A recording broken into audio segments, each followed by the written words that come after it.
The statement that President Trump might not be heaven-bound, despite his documented peace efforts, is a profound and unusual departure from his typical rhetoric, which is generally characterized by robust self-praise and focus on secular achievements. The comment essentially juxtaposes significant political accomplishments, such as brokering international agreements or de-escalating conflicts, against the ultimate standard of spiritual salvation. It suggests a gap between earthly success, even in the pursuit of peace, and the divine requirements for redemption. This remark immediately shifts the political discussion from policy outcomes to personal faith and existential standing, providing a rare, albeit brief, moment of self-reflection within his public persona. Detailed analysis, reasons, and rhetorical function. The motivations behind this type of declaration are complex, functioning on multiple levels: theological, personal, and political. 1. Rhetorical humility and hyperbole.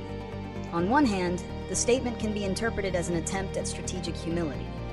By acknowledging that even his greatest works for peace are potentially insufficient for heaven, he manages expectations and humanizes himself.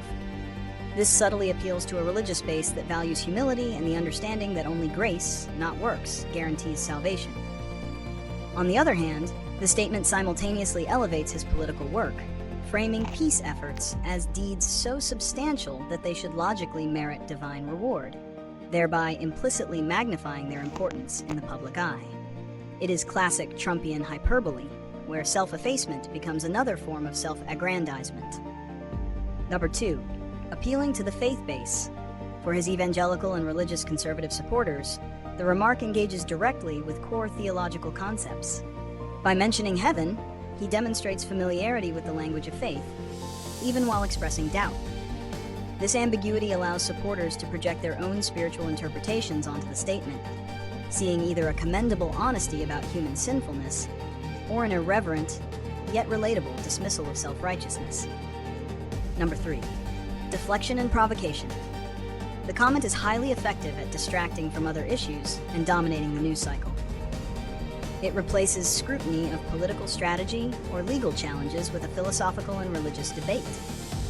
The provocative nature of linking a political action directly to an eternal reward ensures maximum media attention and social media engagement, fulfilling his pattern of maintaining constant public focus. Consequences and impact. The consequences of such a statement ripple through political, religious, and media spheres, generating polarized responses. 4. Media and public scrutiny. The media immediately dissects the comment, attempting to determine its sincerity or its political utility.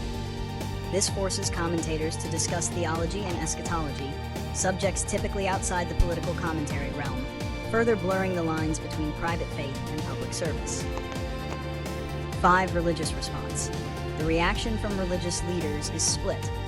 Mainstream Christian commentators often criticize the implied transactional view of salvation, that peace deals might earn heaven, as a misunderstanding of salvation by grace. Meanwhile, some supportive faith leaders may defend the statement, arguing it shows a necessary, albeit colorful, recognition of the distance between human effort and divine perfection. The overall effect is to solidify the perception of Trump as a figure who, despite his controversial personal history, remains deeply intertwined with the language of American religious conservatism. 6. Personal mythos. The comment adds another layer to Trump's public identity. It contributes to a narrative where he is a solitary figure fighting global battles, the peace efforts, while simultaneously struggling with profound personal questions about his destiny, setting him up as a relatable, flawed protagonist in a high-stakes political drama. Prediction and proposed approach. Prediction.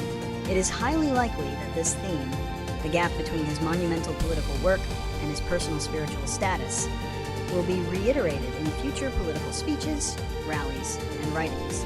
It serves as a powerful metaphor for sacrifice and the thankless nature of the work he claims to perform for the nation, suggesting that he is willing to risk his own ultimate reward for the sake of earthly achievements. Proposed approach for interpretation.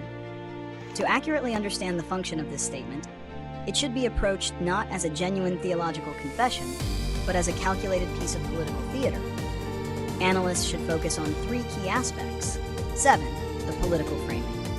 How does mentioning peace efforts here recenter his political legacy? 8. The audience engagement. How does this statement signal to his religious base that he speaks their language, even in jest or doubt? 9. The emotional resonance. How does the statement humanize a powerful figure, making him more accessible by sharing a universal existential concern? By applying this framework, the public and media can move past the literal claim and analyze the statement's true political utility, to provoke thought, cement loyalty, and perpetually define the terms of public debate.